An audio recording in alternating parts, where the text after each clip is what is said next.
Good morning, everyone, and welcome to Brookings. I'm Mike O'Hanlon with the Foreign Policy Program, and we're just thrilled to welcome back our good friend Frank Rose, who had been a scholar here for a number of years. Frank is the Principal Deputy Administrator of the National Nuclear Security Administration. Put more simply, he's the #2 official in charge of our nuclear weapons.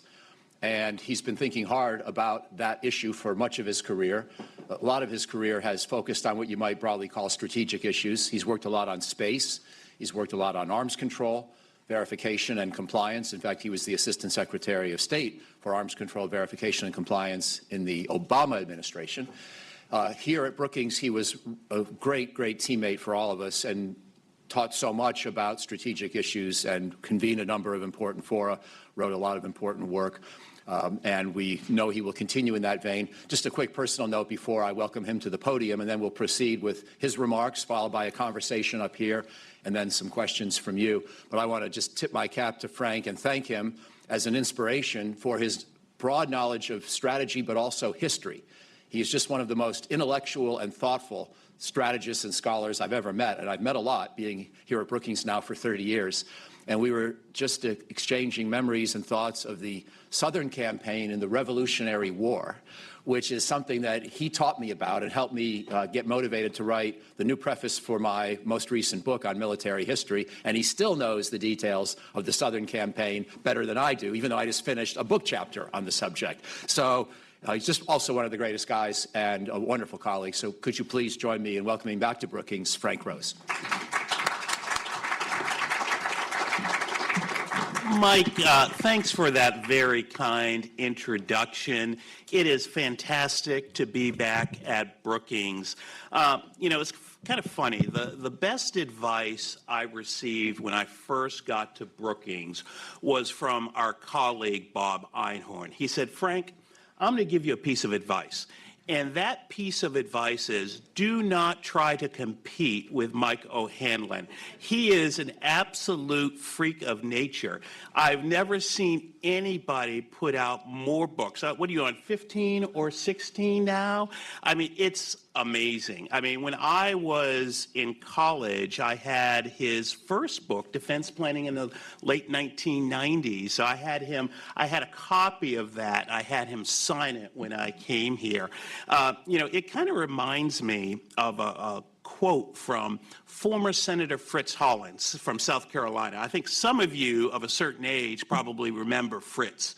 I almost worked for Fritz in the late 90s when I moved back from London. And he used to talk like this. He ran for the Democratic nomination in 1984, and they said the reason he came in so far behind in New Hampshire is nobody in New Hampshire could understand what he was saying in that South Carolina drawl. But he once said, hey, that guy, he graduated magna cum laude. I graduated, thank the Lordy. And when I look at Mike, I was like, oh, wow, I'm just glad, he's writing a book. I'm just glad to get off a blog. So it is a real pleasure to be back at Brookings, to be amongst so many old colleagues and friends, and to be able to speak with you this morning. I'd like to broadly focus my remarks on 3 topics. First, what is the National Nuclear Security Administration, and what do we do? 2, how we are adapting to a rapidly changing security environment and delivering an effective nuclear deterrent. And 3, I'll conclude with some thoughts about what we can do in the near term to prepare for future arms control. Now, I'd like to begin, however, by quickly surveying the emerging threat conditions that are shaping our decisions about nuclear deterrence, nonproliferation, and arms control. On Monday of this week, the Office of the Director of National Intelligence released its annual threat assessment and concluded up front that, quote, the United States faces an increasingly fragile global order strained by accelerating strategic competition among major powers, more intense and unpredictable transnational challenges, and multiple regional conflicts with far-reaching implications. Specifically, the DNI warns that, quote, the expansion of nuclear weapons stockpiles and their delivery systems, coupled with increasing regional conflicts involving nuclear weapons states, pose a significant challenge, end quote. Of these competitors, Russia maintains the largest and most capable nuclear weapons stockpile, and even prior to its invasion of Ukraine, was working to expand and modernize its nuclear weapons capabilities. Moscow continues to develop long-range nuclear-capable missiles and underwater delivery systems meant to penetrate or bypass missile defenses. Russia is also expanding its large, diverse, and modern set of non-strategic systems capable of delivering nuclear warheads. These capabilities are particularly ominous given President Putin's dangerous and irresponsible statements and those of other Russian officials hinting at the potential use of nuclear weapons in Ukraine.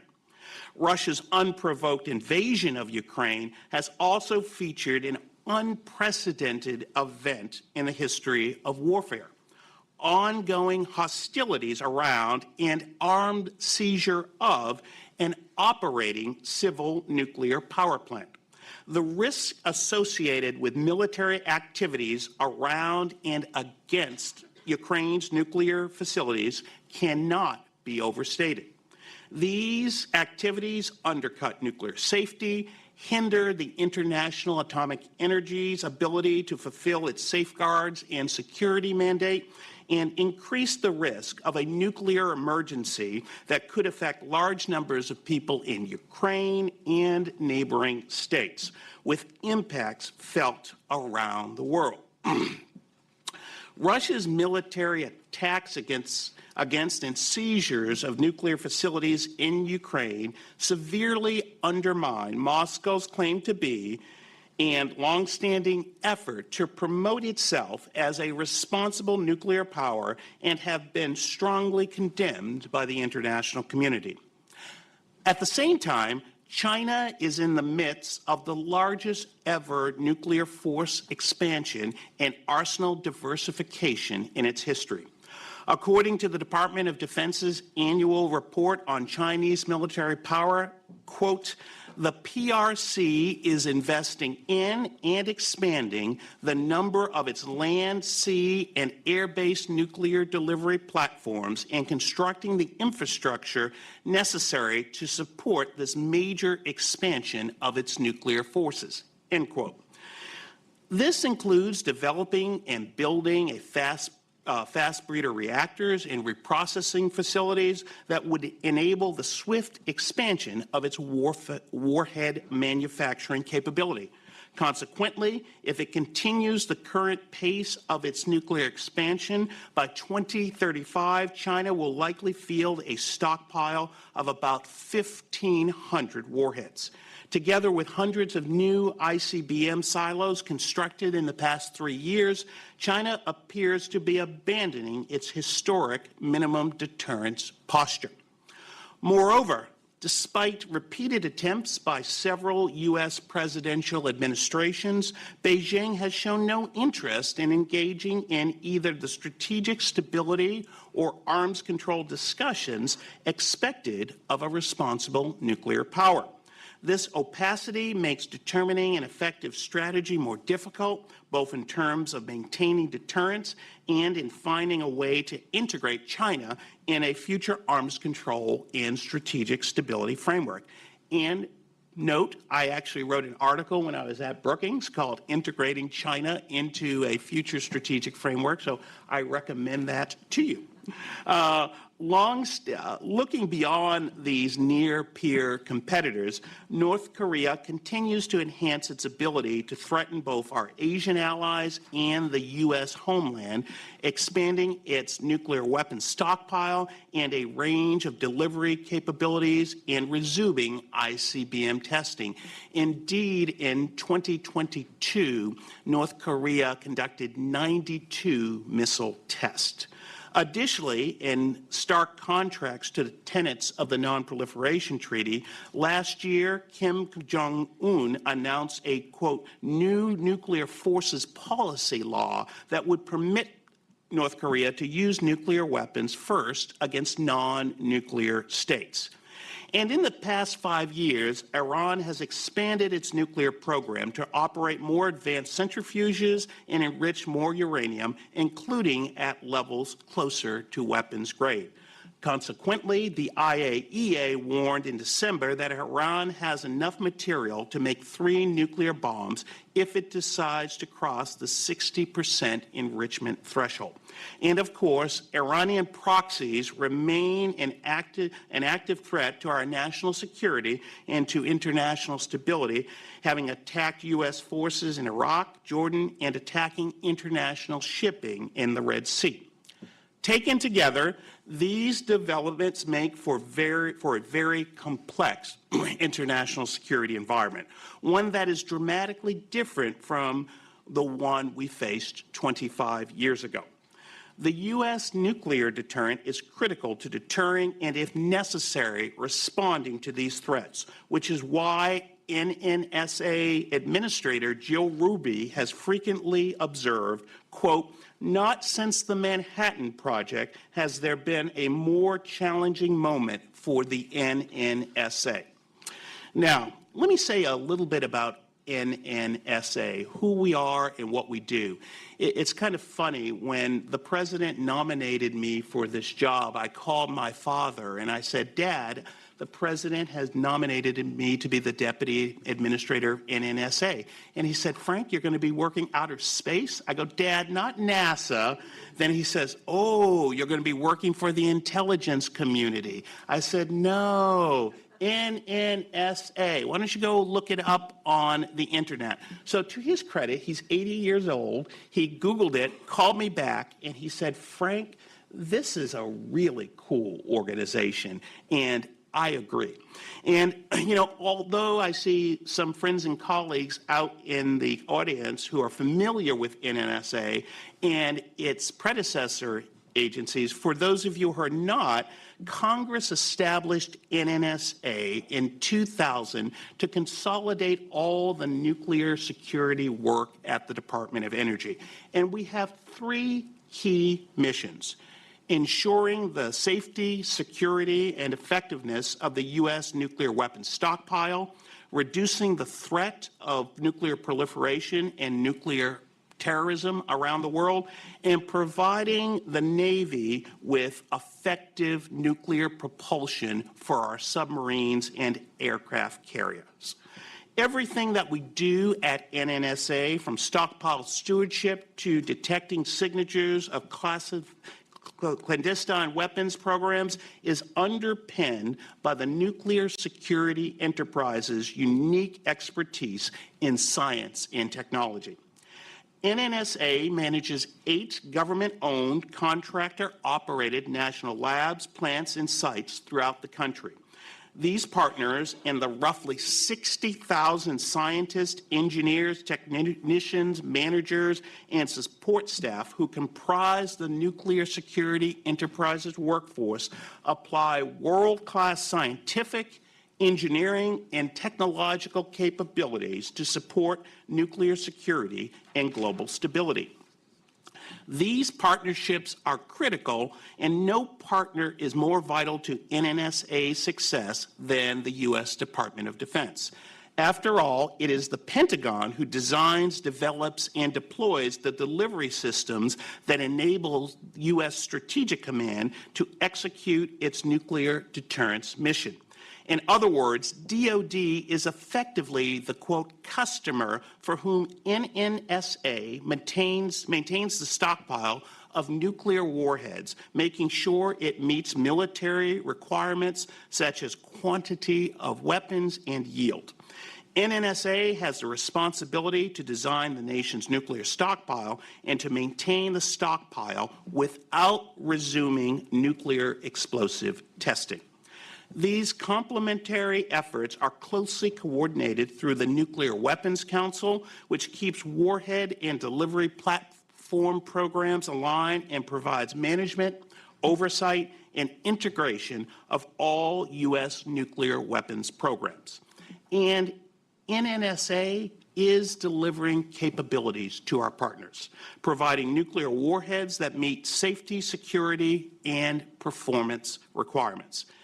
NNSA is currently executing 5 warhead modernization programs. We are in close coordination with DoD on the 87-1 program, which will be fielded on the U.S. Air Force's Sentinel missile system that will replace the W-78 warhead. The W-80-4 Life Extension Program will enhance the warhead safety, security, and reliability, and together with the Air Force's Long-Range Standoff Missile, will support the long-term effectiveness of the bomber leg of the nation's nuclear triad. The B-6112 Gravity Bomb Life Extension Program is well into the production phase. The W-88 Alt 370 program has been executing. It is deployed on the U.S. Navy's Trident II D5 submarine launch ballistic missile system.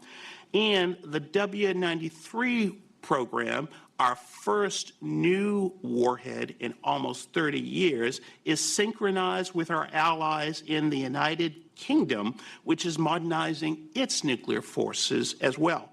The W-93 is being designed for the new Mark 7 reentry body being developed for the Navy and is on track for production starting in the mid-2030s.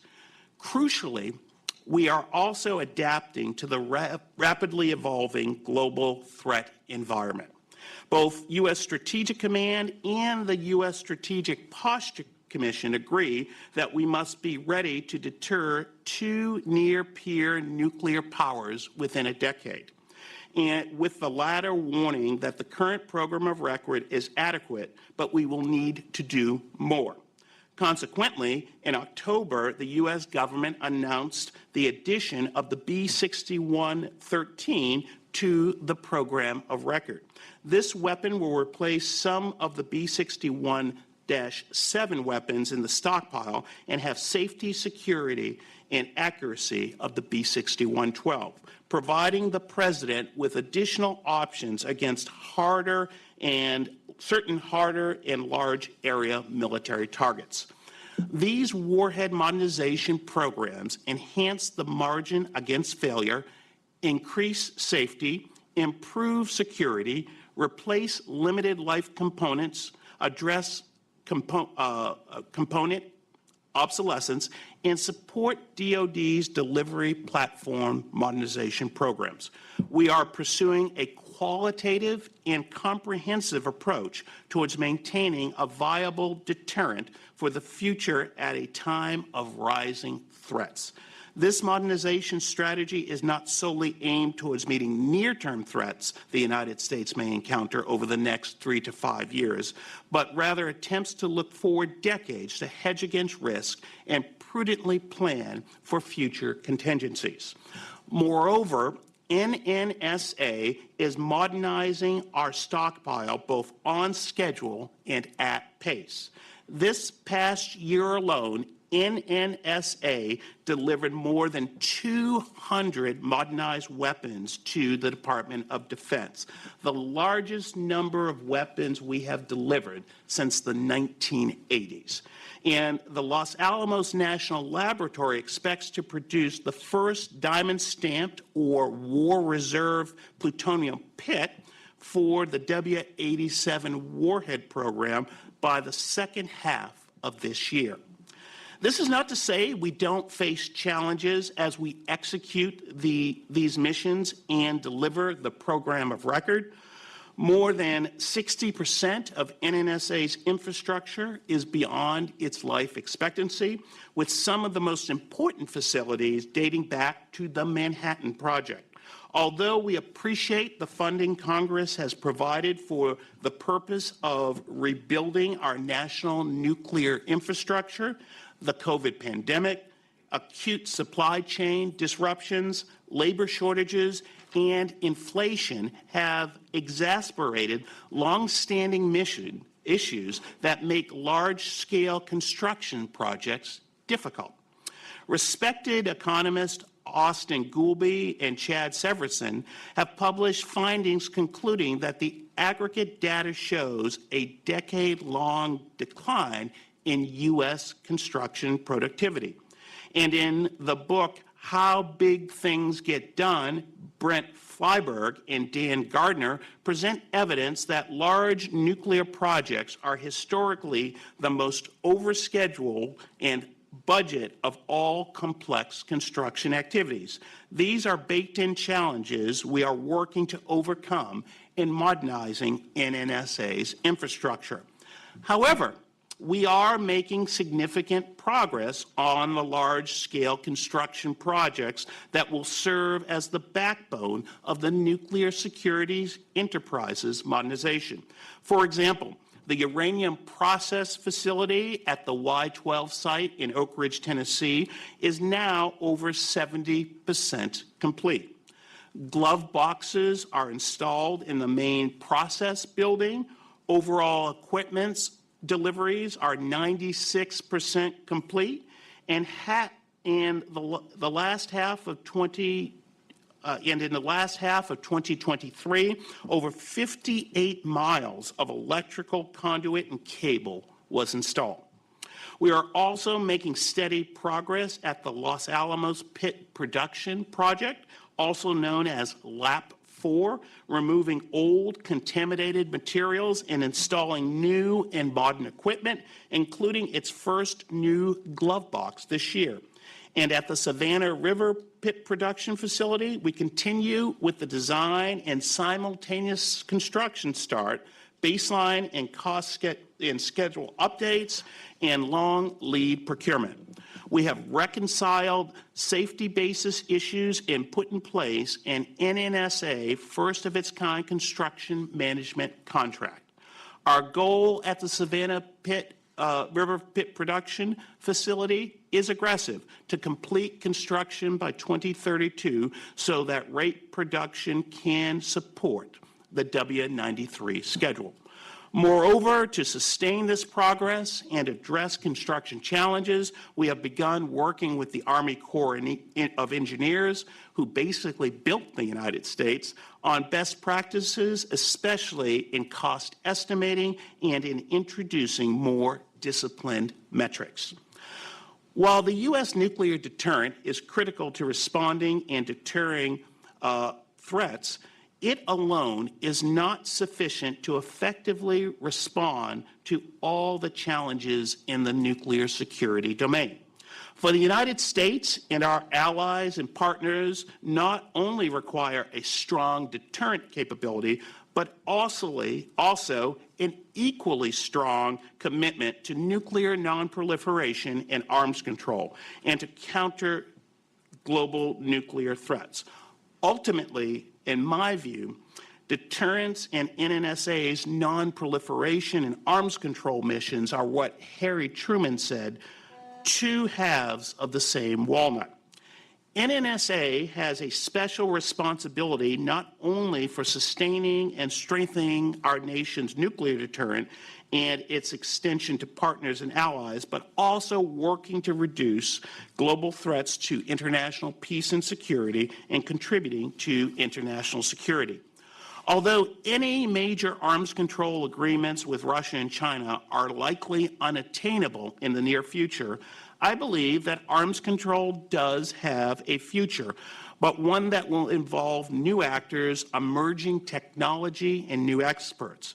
Consequently, We need to start preparing now to be ready to seize opportunities for progress when they eventually present themselves.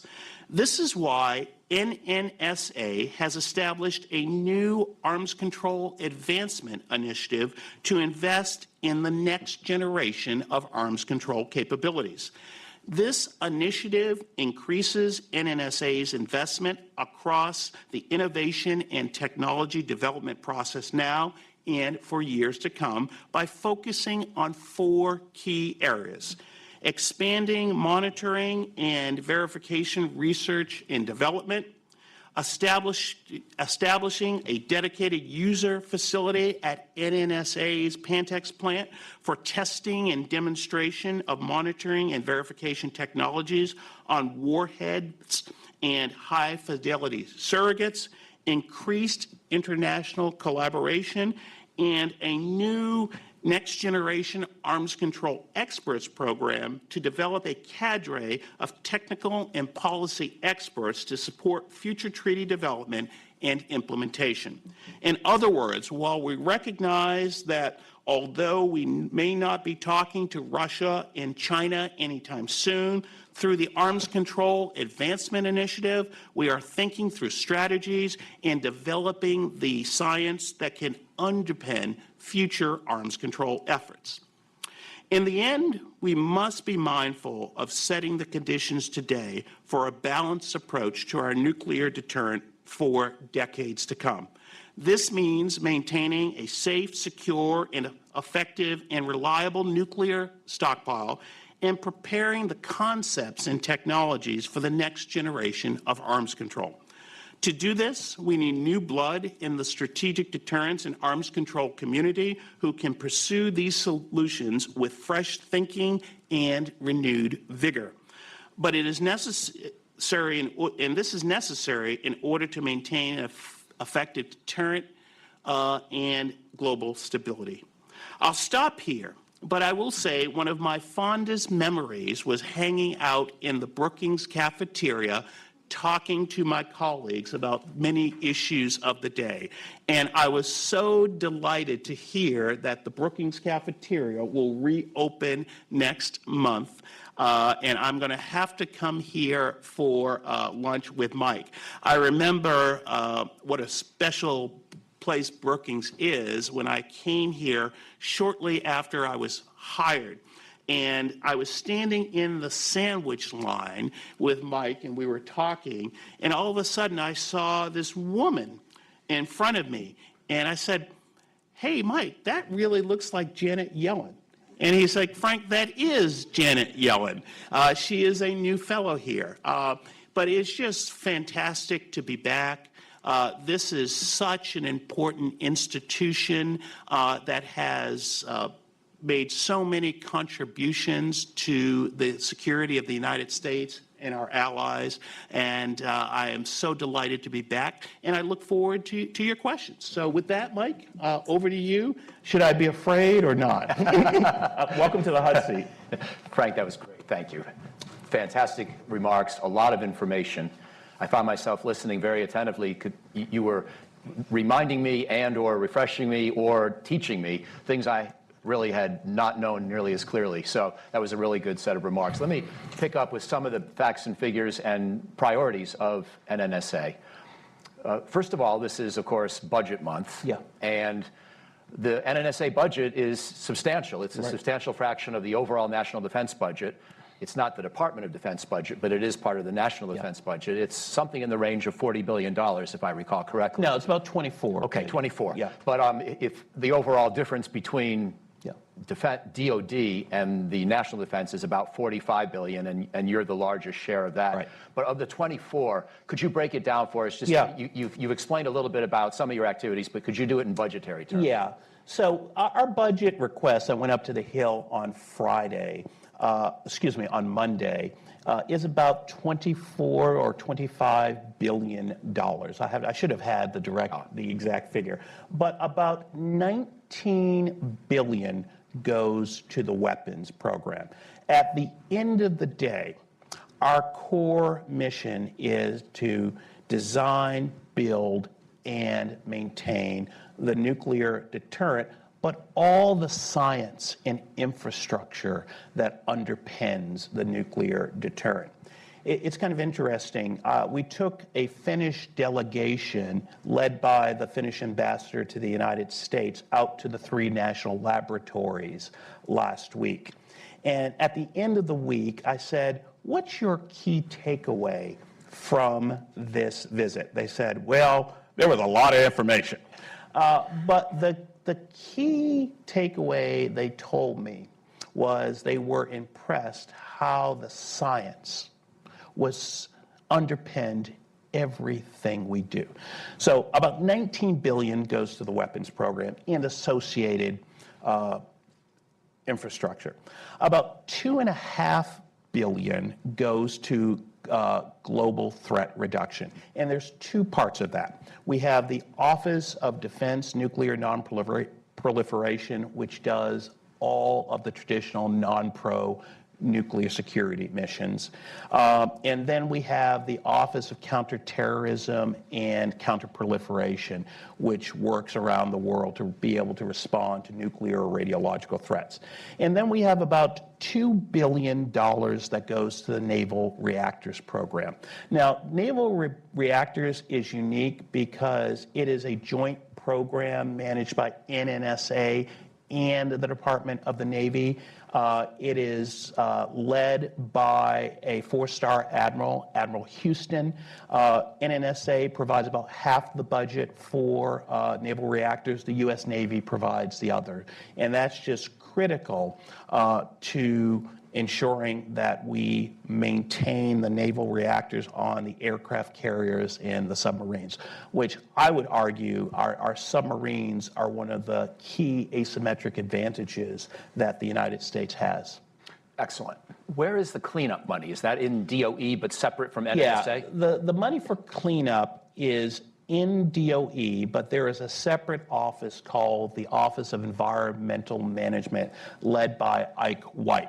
Now, that said, we work very, very closely with, we call EM. Ike is the former chief of staff of NNSA, and he and I and others have done a lot of joint work together. For example, we are managing the transition of the Savannah River site from EM to NNSA. Furthermore, the work that they do managing the WIP project in New Mexico is critical. That's where we store a lot of our spent fuel and waste. And by the way, not to make this into a game of Trivial Pursuit or Jeopardy, but just make sure I'm not, you mentioned 8 facilities: Sandia, Los Alamos, Livermore. Yep. Idaho, right? No, Idaho. Let me give you the quick rundown. You know, the nuclear security enterprise consists of 8 sites. At the top of the pyramid are the 3 national labs. Los Alamos, if you've seen Oppenheimer, the oldest, and Livermore, which was created in the early 50s to serve as a kind of a peer of Los Alamos. Those are our physics labs. And every nuclear weapon in the U.S. arsenal was designed at either Livermore or Los Alamos. 7 or 8 of them types, right? 7 or 8 different types. Oh, more than that. But I mean, yeah. I mean now. Oh, yeah. But I'm just talking the history. Right. And then we have Sandia. Sandia is the systems engineering lab. They design all of the non-nuclear components. And they are responsible for integrating the payloads with the DoD delivery systems. Mm-hmm. But I say they're weapons labs. They're a lot more than weapons labs. They are really national security labs because I would argue if you look at any of the emerging technologies, hypersonics, cyber, space, biological sciences, the artificial intelligence, the U.S. national labs are at the forefront of the research. And the next line in the pyramid, or next part of the pyramid, are the 3 plants. The Y-12 plant in Oak Ridge, Tennessee, that's where we build all of our uranium components for the secondaries of thermonuclear weapons. We also work on special materials like lithium there. There's the Kansas City plant where all the non-nuclear components for our weapons are built. And then we have the Pantex plant in Texas. That's where all the weapons are assembled and disassembled. Pantex has this great sign on the front building that says, "All roads lead to Pantex." And then finally, we have the Savannah River site in South Carolina. That's where we currently extract tritium. Tritium is a gas used to expand the yield of a thermonuclear weapon. And as I mentioned in my remarks, we are building a pit production facility, a plutonium pit. For those of you who don't know what it is a trigger or primary of a thermonuclear weapon. And then finally, there is the Nevada National Security Site, formerly known as the test site. That's where we tested the vast majority of the U.S. Nuclear weapons.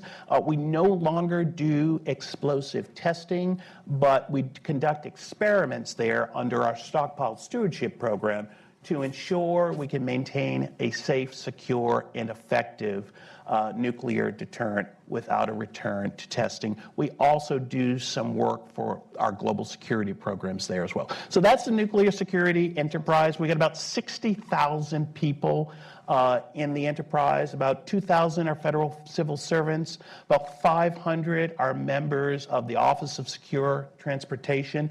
These are the folks who move the weapons around. Most of them are former special forces. My favorite people to hang around with. They let me fire sniper rifles and grenade launchers. They're really cool. And then we have about 55,000 management and operating contractors. These are the scientists, engineers, and others who run the program on a day-to-day basis. As I mentioned in my remarks, we are a government-owned, contractor-operated organization. And that's all to take care of about 4,000 total nuclear weapons, right, between strategic, tactical, and reserve in today's inventory. Yeah. So on that point, there are a lot of things that I really want to talk about. The W-93 fascinates me because apparently we're designing this new nuclear warhead with no intention of ever actually testing it, which tells us a lot about the confidence we have from the science-based stewardship. So when you mention the Nevada site, are we assuming in our planning for future facilities that we will never test again? And relatedly, when you build all these pit production capabilities, modernizing at Los Alamos and creating a new one at Savannah River, are you assuming that we might have to increase the size of the U.S. arsenal? So is there any possibility of future testing being accounted for? That's question one. Is there any possibility of stockpile expansion being accounted for? That's question two. Yeah, I mean, Mike, two really good questions. Let me start with the testing issue. When we started the science-based stockpile stewardship program in the 1990s, honestly, we didn't know if it was going to work. Indeed, when we were talking to a number of people at the labs last week during our visit, they said, we ourselves started our careers and we were a bit skeptical. But fast forward 25 years, if you ask any of the lab directors whether they think we need to test, I think the answer will be a resounding no. And they would also argue, because of the science-based stockpile stewardship and management program, we know more about nuclear weapons than we ever did at the height of testing. Don't take my word for it. Take the word of the lab directors.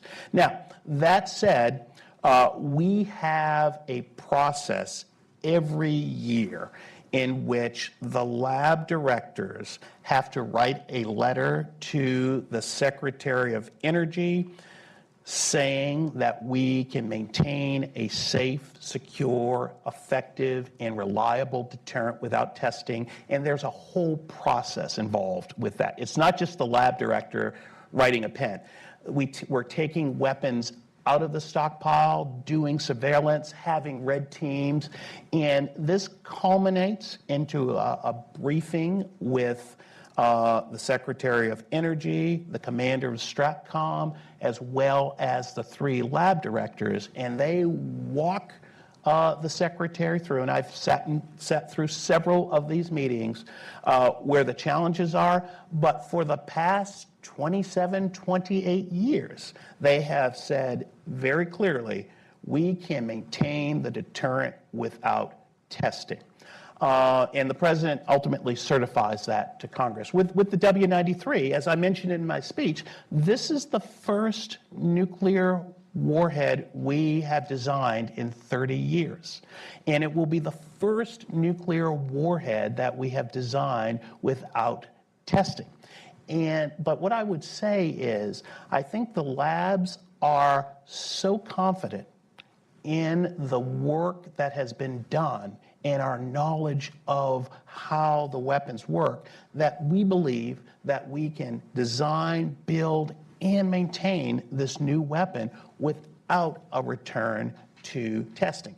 However, to do that, that requires us to maintain the investments in science. I mean, one of the big things that I'm concerned about, and I know my boss, Joe Ruby, is concerned about, is there's a focus right now, production, production, production. And I agree that we have to improve our production infrastructure. It was ignored for a very long time. But if we focus solely on production and don't put the money into our science facilities, like the National Ignition Facility, which achieved ignition about a year and a half ago, we could be in for real problems 20 years from now if we don't have the science to back up these programs. A final note on testing, under U.S. law, we are required to maintain the readiness to test should the president direct us to. However, NNSA is of the opinion that given the investments we've made in stockpile stewardship, we do not need to return to testing. Now, your second question about the expansion of the nuclear arsenal.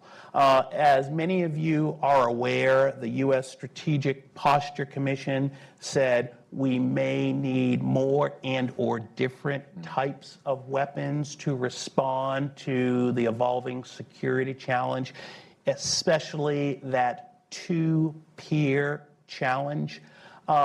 And what I would say at this point is the administration has not made a decision on, whether we need more, but we are examining it very, very closely. The Nuclear Posture Commission says, the Nuclear Posture Review, says we will make changes to the program of record as required, and the B6113 decision shows you that as the threat evolves, we are prepared to make changes.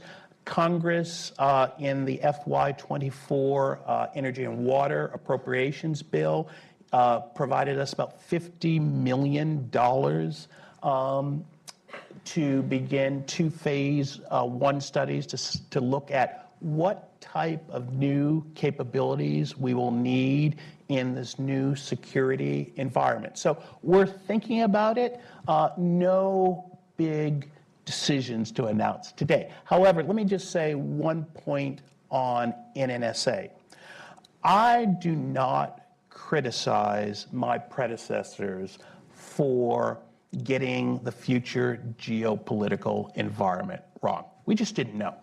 I think the mistake that we made as a nation with regards to our nuclear infrastructure is that we stopped making certain things, like plutonium pits.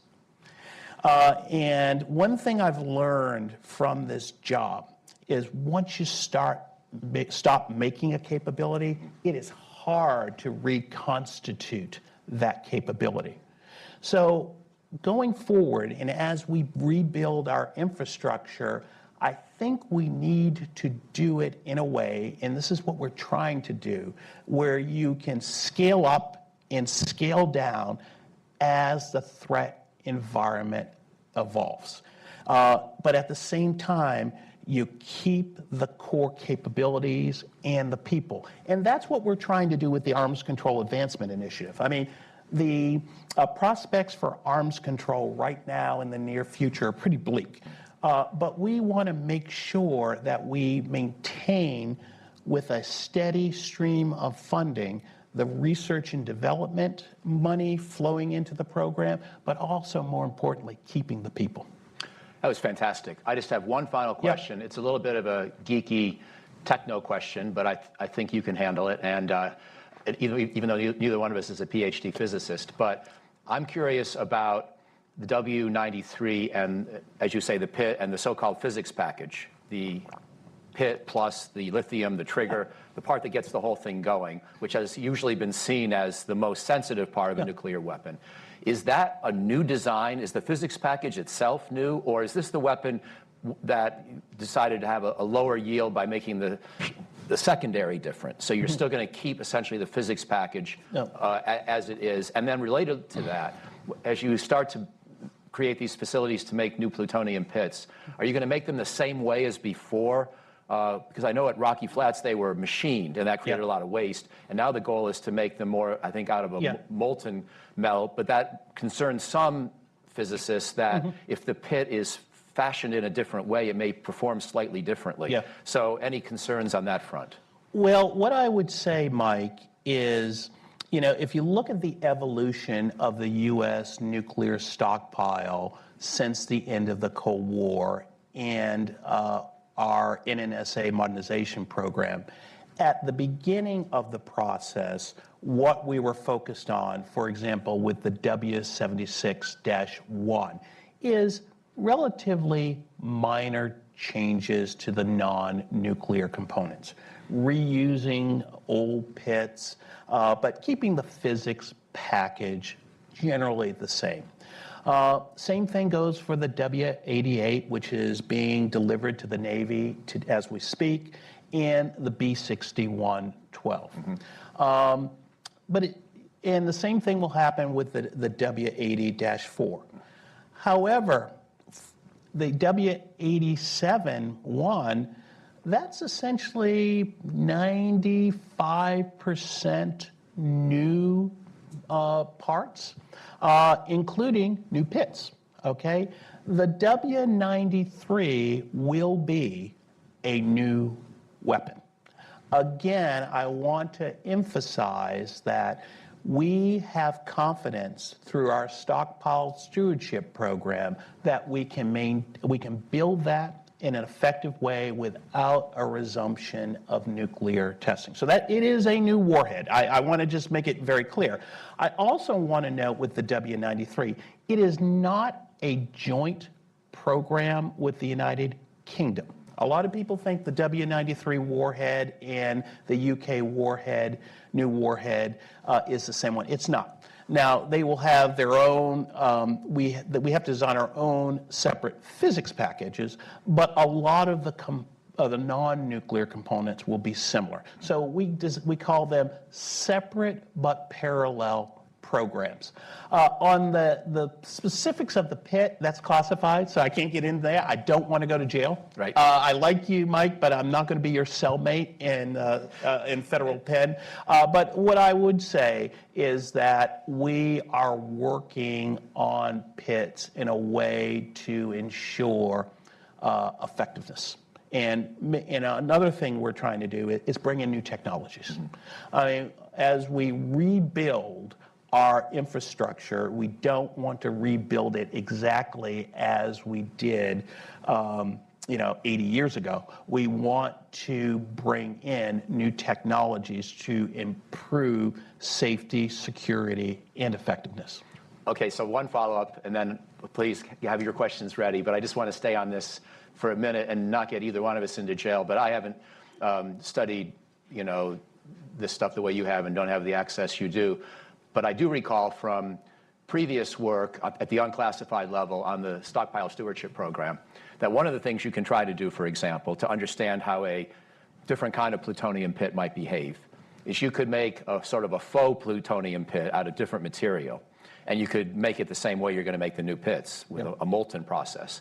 And then with very high precision photography and other and X-ray techniques, you can watch how it collapses as you simulate what would happen in the beginning of a nuclear explosion. And you can do that with materials that are not threatening, not dangerous, not nuclear, and make sure that the dynamics of that collapse process are very similar to what would have pertained or happened before, and then do your computations to make sure that's adequate to then ignite the secondary. Is that a fair summary of a lot of what goes on with? Yeah, listen, we've got a lot of money invested to make sure that we can maintain a safe, secure, and effective deterrent without a resort to testing. And really, we are focused at Nevada National Test Facility on ensuring that we understand the dynamics of pit aging. Yep, good. Thank you. So over to you, please. I will start with Amy, and please wait for a microphone. Identify yourself, and look forward to your questions. Hi, Amy Nelson, Brookings. Frank, very lovely to see you, and thank you so much for sharing your knowledge and expertise today. Much like the Brookings cafeteria, I'll give you a little buffet, but I'll do it quickly. I am wondering if you could speak to the critical nature of transparency at test sites, ongoing diplomatic efforts, the enduring nature of the Slickum debate, and why it might be more prominent right now, despite the lack of SPC recommendations about that specific capability. And perhaps contrasting efforts or a contrasting movement in the Pentagon to zero out expenditures related to arms control inspections and maintaining the expertise there. Is your program designed to counter that? Okay. Would it be better to work in concert? Thanks. Well, Amy, let me start with the arms control piece. I was not aware of the decision, so I can't really comment on that. But what I would say is that we have a great partnership with the Defense Threat Reduction Agency, which is responsible for arms control implementation at the Pentagon. Indeed, I'm going to spend all afternoon with Rebecca Hersman over in her conference room with her team, talking about how we can work together in a more effective way on arms control technologies. And my understanding, reading my read-ahead for that meeting, is actually the DTRA has a lot going on in this area, and we're actually going to get together and talk about how we can work more effectively together. I would say DTRA, or Defense Threat Reduction Agency, is probably one of our most important partners. On the Slickum debate, I won't say much other than, as you know, the Nuclear Posture Review stated that given the fact that we had the B-61-12 gravity bomb, we had the LRSO long-range standoff weapon coming online in the early 2030s, and we currently have the 76-2, the low-yield variant of the Trident D5 missile. We did not need Slickum. Reasonable people can agree to disagree sometimes. Congress has made it very clear in the FY24 National Defense Authorization that that the Department of Defense and NNSA need to create this as a program of record, and we are currently consulting with DOD as well as Congress on the way ahead on that. With regards to the issue of test site transparency, I'm very glad you brought that up. I want to make clear the United States has no plans, despite what Russia says, to resume nuclear testing. My boss, Jill Ruby, gave a really good speech at the Comprehensive Test Ban Organization's R&D conference this past June, talking about exactly what types of tests that we do at the Nevada National Security Site. I believe in December we invited about 25 NGO participants to come out and see what we're doing. A lot of that information is on the internet, and I believe several NGOs have discussed in blogs and other reports what's going on there. we want to be transparent. We have nothing to hide with regards to our activities. We've always said the focus of our activities at the National Security Site in Nevada is to ensure that we can maintain our deterrent without a return to explosive testing. We do non-nuclear experiments. We have been very transparent. We have invited ambassadors from the IAEA to come visit. We hope they will take us up on that invitation sometime in the near future. But we also call on Russia and China to be as transparent as we are. Fantastic. It's pretty good, even just to remember 3 questions, much less to answer them also convincingly. I'm smarter than I look, Mike. Any other thoughts, questions from the audience? We got about 5 more minutes. And did I see a hand? No. Yes, right here. How does Oppenheimer... Please identify yourself if you could. Hi, I'm Susan. I'm a college student from New Jersey. And how does Oppenheimer compare to real life? Well, I can't say I knew Oppenheimer because I was born in 1972. But what I would say is Secretary Granholm and myself played a pretty interesting part in the whole issue. You may be aware that over the last 10 years or longer, a number of members of Congress, to include Senator Patrick Leahy and others, really believe that Oppenheimer did not get a fair hearing by the Atomic Energy Commission. Now, Oppenheimer, as you saw in the movie, you read in the book by Kai Bird, he was a complicated individual. He didn't do everything right. However, over the past year, past couple of years, people said, we need to look at this. And, you know, in many ways, the movie was an impetus to relook at this issue. And I think we received a letter, or the secretary received a letter, and she, from about 20 members of Congress, asking her to reverse the decision. It came to me to kind of figure out a way ahead, and, you know, I started personally going back through the records, talking to people, and wrote a memo for the secretary. Secretary looked at it, and to her credit, she really spent a lot of time on this issue, and she asked our general counsel folks to take a hard look at this. They did, came back to her with a recommendation that she vacate the decision because the Atomic Energy Commission did not give him a fair hearing. And based on the recommendation by the general counsel, about a year ago, she vacated the decision. And you can find that on the DOE website. My joke to Secretary Granholm was, Madam Secretary, who's going to play you in the movie? But I think it was a long overdue decision. Again, Oppenheimer didn't do everything right, but honestly, his contributions to this country and the security of the West are insurmountable. And furthermore, he didn't get a fair hearing. So I am so glad I could be a minor part in helping correct the historical record. Who's going to play you in the movie? Oh, Got some ideas. Who? Denzel Washington? I'll take Denzel Washington. That's who I was thinking. We've got about 2 more minutes. That was also an excellent answer to an excellent question, and I didn't appreciate all that history and that you were involved in this. Anyone else with a final question for? Okay, let's go over here to I'll take both of these together, and then we'll see if Frank can wrap up. So the second row and the third row, please.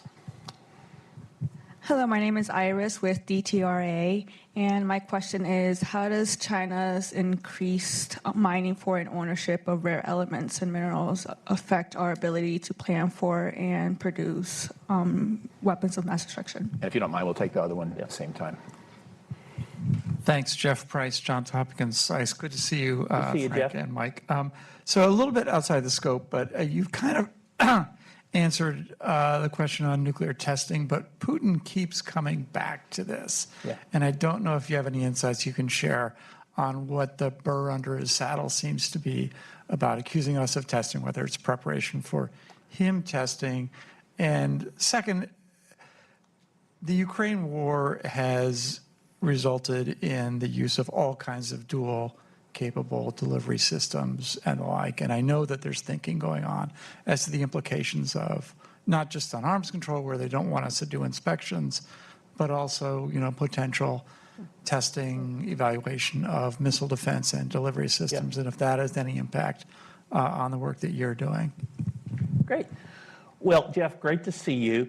Jeff, I don't know if you remember, but like 30 years ago, I interviewed for a job with you. Do you remember that? He didn't give me the job, but he was my friend anyways. Payback time. Well, it's so funny. It's just a lesson I tell the young folks. I mean, when you're like in your early 20s, you think, oh my God, if I don't get this job or I don't go to that school, the world is going to end. But then as you get older, you learn that when one door closes, another opens. Really funny story, and then I'll answer your question.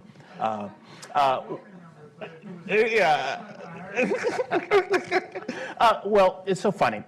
When I was 17 years old, the one thing I wanted to do more than anything else was go to the Georgetown School of Foreign Service, okay? That was my thing. And guess what? I didn't get in.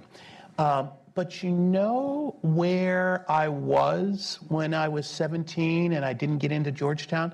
I was at the Paca House Hotel, my Boston's coming out there, in Massachusetts, at a fundraiser for then Senator John Kerry. And 25 years later, Secretary of State John Kerry is swearing me in as Assistant Secretary of State for Arms Control.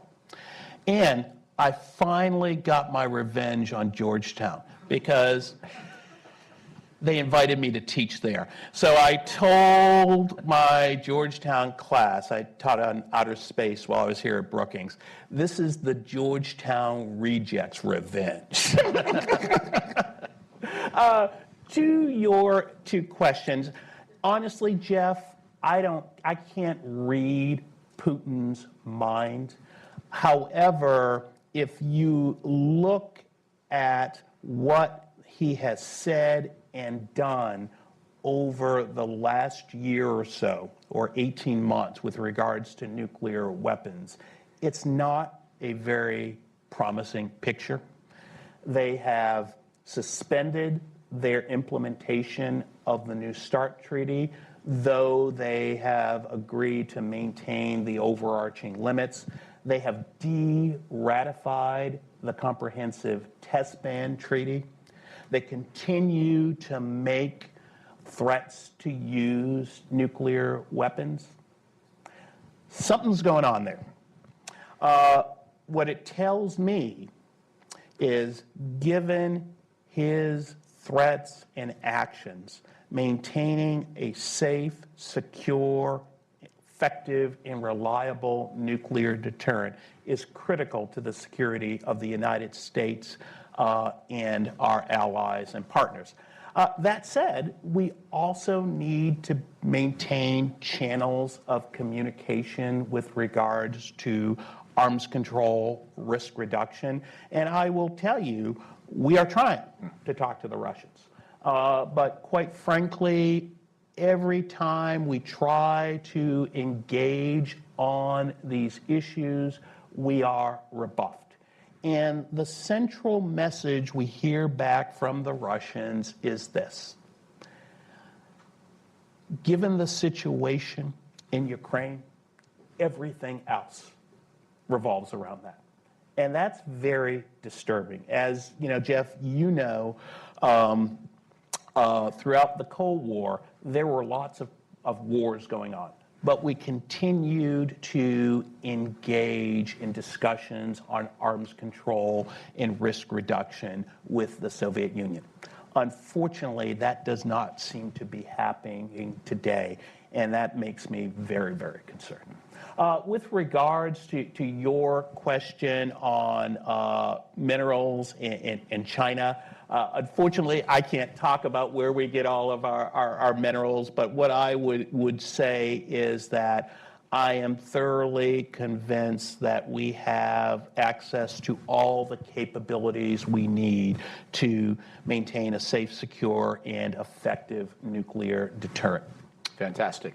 With apologies to the rest of you who had your hands up, let me ask you to please join me in thanking Frank Rose.